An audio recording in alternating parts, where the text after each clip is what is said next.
Good evening from Washington, D.C., and thank you to those of you joining us from around the world for news from a Catholic perspective. I'm Lauren Ashburn. President Trump defends his decision to phase out a program that protects up to 800,000 young immigrants from deportation, while former President Barack Obama says the decision to roll back his Dreamers Act is cruel and self-defeating.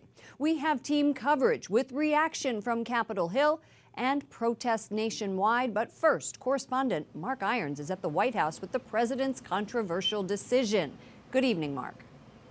Good evening, Lauren. Hundreds of protesters outside the White House loudly reject the president's action today, and Catholic bishops across the country oppose the decision to phase out DACA. The program has protected hundreds of thousands of dreamers from deportation, but today the Trump administration says DACA is against the law. Protesters outside the White House today condemned President Trump's call to end DACA and his punt to Congress to take action. Inside the White House, the president's DACA decision today brings us closer to a safer, fairer, and legal immigration system. White House Press Secretary Sarah Huckabee Sanders defending the case made earlier in the day by Trump's Attorney General Jeff Sessions. Sessions says the Obama administration's 2012 decision to implement DACA was an unconstitutional exercise of authority, and the Department of Justice advised the president to wind down the program for Dreamers. This does not mean they are bad people or that our nation disrespects or demeans them in any way.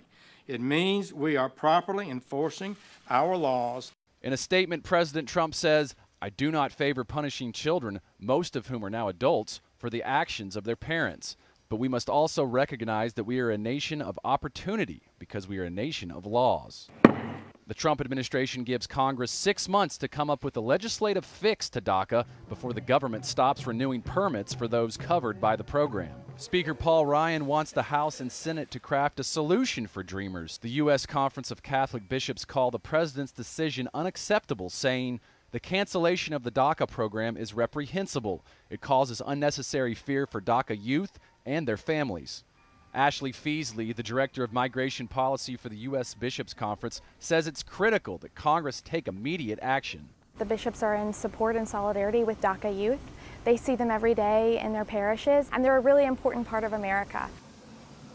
Cardinal Donald Wuerl, the Archbishop here in the nation's capital, along with bishops in Arizona and New Mexico, are just a few of the bishops defending DACA.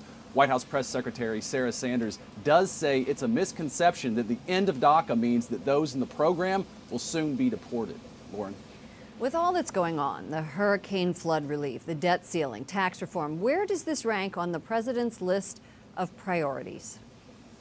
DACA won't be the most important thing as a packed September commences. President Trump also met today with Republican lawmakers on another top priority, rewriting the U.S. tax code. But there are deep divisions within Congress when it comes to reforming immigration policy, so passing laws may be difficult. Correspondent Mark Irons at the White House. Thank you, Mark.